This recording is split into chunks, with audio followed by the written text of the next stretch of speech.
শিক্ষা সে যে কোনো শিক্ষাই হতে পারে, পুঁথিগত শিক্ষা হোক কিংবা ব্যবহারিক শিক্ষা। বৃহস্পতি কিন্তু এই শিক্ষাকে নিয়ন্ত্রণ করে। এই বৃহস্পতির কর্কট রাশিতে গোচরকালীন অর্থাৎ আগামী 31শে অক্টোবর পর্যন্ত যারাই শিক্ষা জীবনের সাথে যুক্ত আছেন, কোন কোন রাশির কি ধরনের ফলাফল হতে পারে এবং কেন সেটি হবে, চলুন জেনে নিই।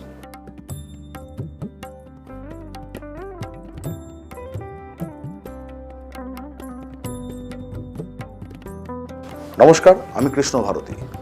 দেবগুরু বৃহস্পতি প্রজ্ঞা, আবিষ্কার, কোনো কিছুর মৌলিক অভিজ্ঞতা এবং গুরু শিষ্যের সম্পর্ক প্রত্যেকটি জিনিস কিন্তু নির্দেশ করে, যার জন্য কিন্তু যে কোনো শিক্ষার্থীদের জন্য সে পুঁথিগত হতে পারে কিংবা ব্যবহারিক হতে পারে, তার জন্মছকে বৃহস্পতির অবস্থান অত্যন্ত ভালো হওয়ার কিন্তু প্রয়োজন আছে।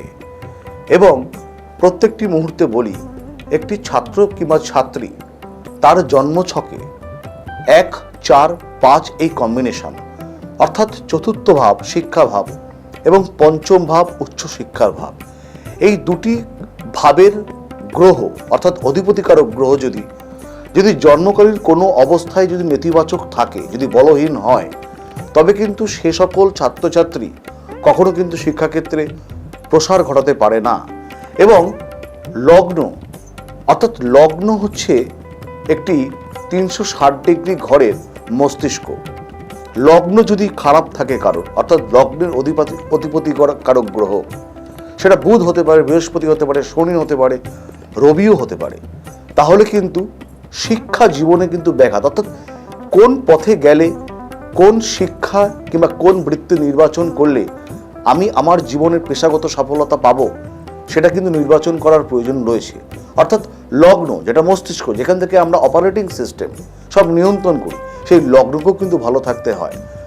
অর্থাৎ একটি ছাত্রছাত্রীর জীবনে বৃহস্পতিকে যেরকম সবল হতে হবে, লগ্নপতিকারক গ্রহকেও সবল হতে হবে, তার সাথে চতুর্থ স্থান এবং পঞ্চমপতি এই গ্রহকেও কিন্তু সবল হতে হবে। এরা যদি উচ্চস্থ হয়, যদি শুভ গ্রহ দ্বারা দৃষ্ট হয়, যদি ভালো শুভ প্রেক্ষায় অবস্থান করে, তাহলে কিন্তু ভালো শুভাতি শুভ ফল। আর যদি নেতিবাচক থাকে, যদি নিচস্থ থাকে, যদি পাপগ্রহ মধ্যগত হয়, যদি শত্রু গৃহে যদি অবস্থান করে, যদি মারক গ্রহ হয়, যদি বাধক প্রতিকারক গ্রহ হয় এবং তার যদি দশা অন্তর্দশা চলে, তাহলে কিন্তু শিক্ষায় সফলতা পাওয়া যায় না। জেনে নিতে হবে আপনার জন্মছকে কি আছে, চতুর্থ স্থান এবং পঞ্চম স্থান। এই কর্কট রাশিতে বৃহস্পতি গোচরের জন্য বিশেষ করে বৃহস্পতি এবং শনির একটা শুভ পরীক্ষা চলছে।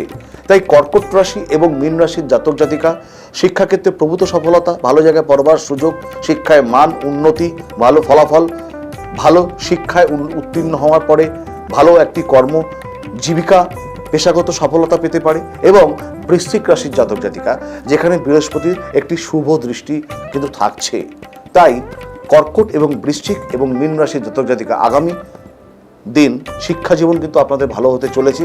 বাকি রাশিদের কি অবস্থায় আছে বৃহস্পতি, কি অবস্থায় আছে লগ্নপতি এবং চতুর্থপতি পঞ্চমপতি কারক গ্রহ, এটা কিন্তু বিচার্য বিষয়। প্রত্যেকে ভালো থাকবেন। নমস্কার।